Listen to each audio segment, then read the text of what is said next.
day. What a day from work, eh? Oh, God. I'm knackered. I'm too tired to cook today. I'm just going to order a takeaway, get a few cans of beer from the shop, watch TV, just going to see what's on TV. Probably the same rubbish I've seen a million times, something what's not going to serve me or help me achieve the 2.0 version of me.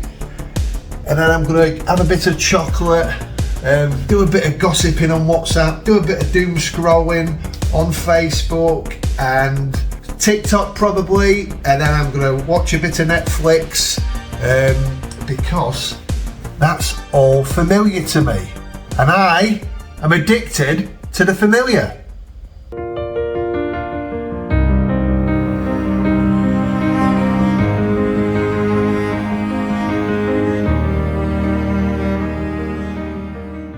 You're right, my name is Daz and welcome to Stories for the Subconscious, where I want to help people to reprogram their subconscious mind so that they can basically reprogram their life for the better. Today we're going to be looking at being addicted to the familiar. You know, how many of us are addicted to the familiar? The same old routines, the same old habits, the same old thought patterns, doing the same old all the time.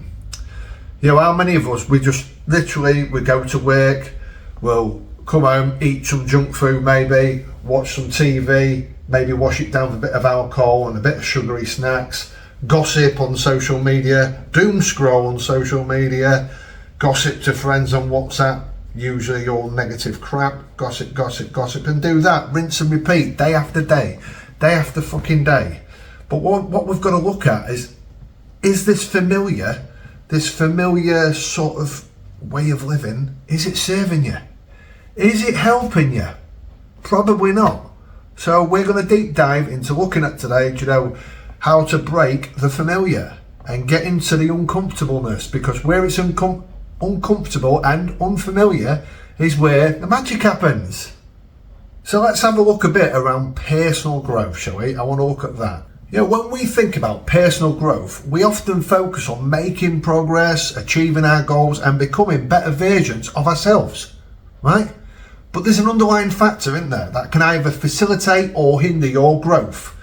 The comfort zone. So what is the comfort zone? Well, basically it's that familiar space where we feel safe, confident and in control, where our habits, routines and relationships provide a sense of comfort and sort of stability. And you've got to recognise when we're operating within the comfort zone is crucial. We need to know when we're in it, because it's only by acknowledging its presence that we can make conscious decisions to literally break free from its fucking limitations. You know, when we become too comfortable, we start to face certain challenges and we miss out on opportunities because we're afraid to take the risks, and we stagnate and then failing to challenge ourselves and pursue new existences and new experiences. This fear of change can actually be overwhelming because it makes us cling to, oh, give me here, I don't want to let it go, cling to what's familiar, doesn't it? It makes us cling to the familiar, even if it's fucking holding us back. We start to feel like we're stuck in a rut and our growth comes to a grinding halt, doesn't it? As a result of it.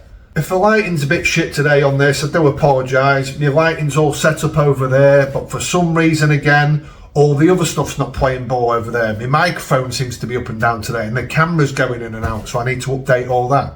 It's fucking every week, innit? One thing after another. Sounds like excuses, right? And you think, oh, he's making fucking excuses up all the time, isn't he? Oh, look at him making his fucking excuses up all the time. But I'm still fucking doing it, aren't I?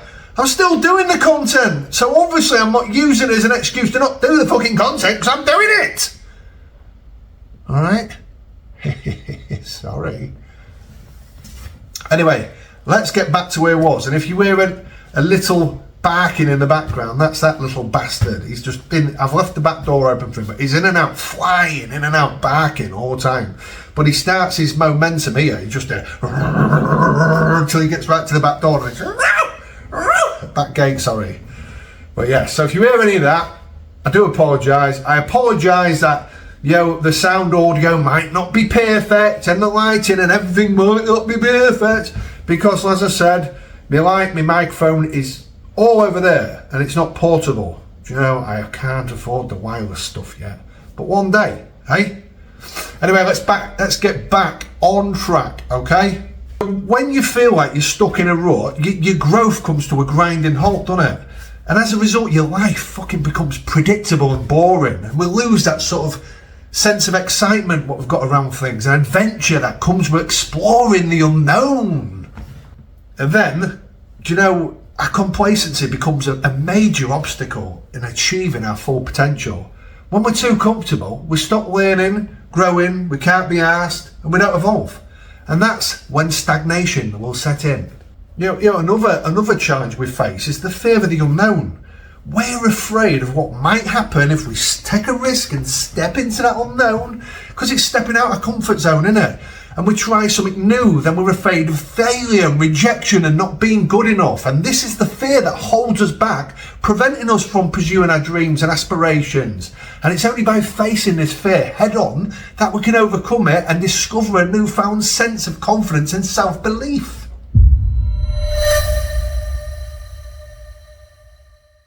When we're too comfortable as well, we also tend to surround ourselves with people who are also too comfortable. Have you ever noticed that? They think and act like us, and that can limit us even more.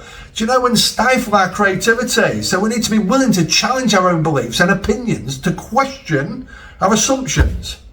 Have you ever not found it weird, and I mean fucking weird, that you tend to meet someone who's exactly the same as you, likes gossiping like you, like eating junk food and putting weight on through certain periods of time, watching shit on telly and just gossip. Have you ever known that? Hey? Well, that's the law of frequency, energy and vibration, isn't it? And like attracts like. It's like a magnet. You tend to pull and gravitate them people towards you. What are sort of mirroring your life. The mirror principle. Keep going on that, about that. Check out my other videos, as I'm not going to be going into that today, but check out the mirror principle. Right? And then you can see all about that, how this works, how people will mirror how you really are inside. What do you know, when it gets to winter, I used to always have this period where it gets to winter around about this time, winter time, it's time to wear your baggy hoodies and stuff, you can wear your baggy clothing, and then I'd sit there and just be vegetating in the telly, eating junk food, drinking alcohol and watching the same old shit on TV. Do you know what I mean? Because that feels familiar. That was the familiar comfort box. Nothing bad's going to happen to me in there, is it? When I'm all in the little comfort box, nothing bad's going to happen. But it's not saving me at all, is it? All it's going to happen is that, again, I'm going to put on more weight, and then come January, when it's a new year, new me, I'm going to find it fucking hard to lose again, aren't I? And each year, as I get older, it's getting harder and harder and harder. But all they are is habits, what we've put in the subconscious mind. So we can get rid of them. If them habits have took quite a while to get in there, then the new habit might take quite a while to get it out of there. Yeah? But you've just got to keep going. Consistency is the key. Check out my video last week about being consistent. So anyway, where was I? Right. We'll get back to the comfort zone. What we don't realise is that our comfort zone as well, it also can affect our relationships, because when you're too comfortable, we tend to settle for mediocre relationships, don't we? Rather than striving for the deep, meaningful connections and realising that you're worth more than that. Stop settling for shit. Settle for someone who you align with, do you know what I mean? And you really are attracted to them. We're afraid to be vulnerable, to open ourselves up to the possibility of hate or rejection, and that's why we don't bother. This fear of intimacy can lead to superficial, crappy relationships that lack depth, authenticity and connection. So by stepping out of our comfort zone, we can develop more genuine connections with others. Connections that are built on trust, empathy, understanding and meaning. If we look at it on a psychological level, the comfort zone provides a sense of safety and security, doesn't it? It's a coping mechanism that helps us deal with the stress and the hustle and bustle in life. So how do you deal with stress? Alcohol, junk food, watching shit on TV. But it don't fucking help, does it? Hey? This need for safety also hinders our growth. And when we're too comfortable, we tend to cling to what's familiar, don't we?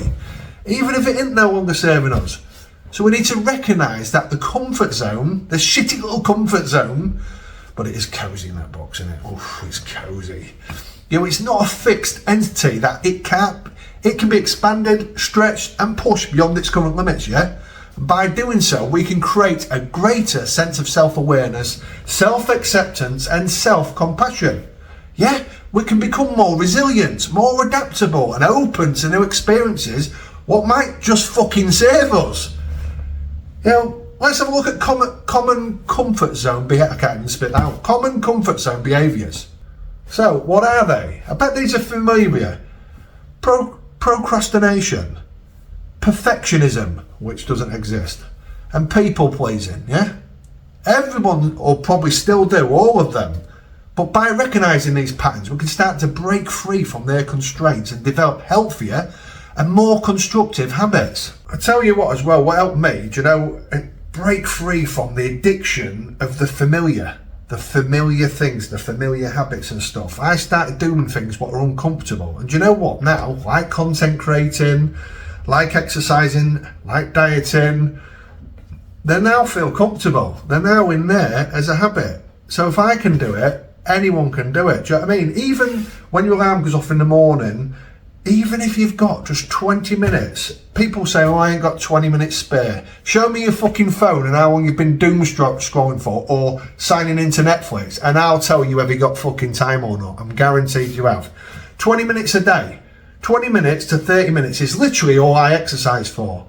I use either body weight, resistance bands, or weight if you've got any, and I just do one exercise after the other, depending, say, if I'm working shoulders or chest or whatever. One exercise after the other with no rest. As many as I can in each one. And then I'll have a rest, shortest period as I can, and I'll do that again for 4 sets. And that is it. Literally all that takes me 20 minutes. I'm now working out for about 30 minutes a day because I'm learning the old nunchucks as well. But that's my choice. You don't have to. I don't think I'm really burning fat and weight but the exercise is working a treat. Do you know what I mean? By its condition my mind to get up to do that. Yes, it's alright when it's nice and sunny and warm, but when it's fucking cold and dark and raining, it's going to be fucking difficult. But you just got to keep doing it over and over again to train your fucking mind. Yeah? Train your mind and just think the overall goal. This habit will serve me. It'll give me a better body, make me more attractive and make me feel more healthy. Who doesn't fucking want that? Just for making a few small sacrifices. Or whether it's content creating, just practice for 10 minutes a day, but do it 10 minutes. Even if you're just learning a new skill like editing or reading a book for 10 minutes a day to get more knowledgeable for the research and information and stuff, then you can give your take on it. So it's just about making little small sacrifices, but stepping out of that familiar, because in the unfamiliar, that is where the magic fucking happens, peeps. I'm telling you, everything great what is happening in my life right now is from stepping into the unfamiliar. Okay? But I just want to say that while comfort zones, they are natural and necessary, breaking free from their limitations will lead to your personal growth. So make your comfort box a more sort of comfort box what will aid your growth. And a greater sense of purpose as well. So by recognising your comfort zone and making a conscious decision to push out the comfort zone and make it more unfamiliar but serving, you can learn to unlock new opportunities, develop new skills and become the best version of yourself. Well, that's it for this week's Subconscious Story, folks, and I hope you've found value in the content once again. And if you have, please don't forget to like, share and subscribe, as it helps the stories to thrive, stay alive and get into that subconscious mind. Until next time.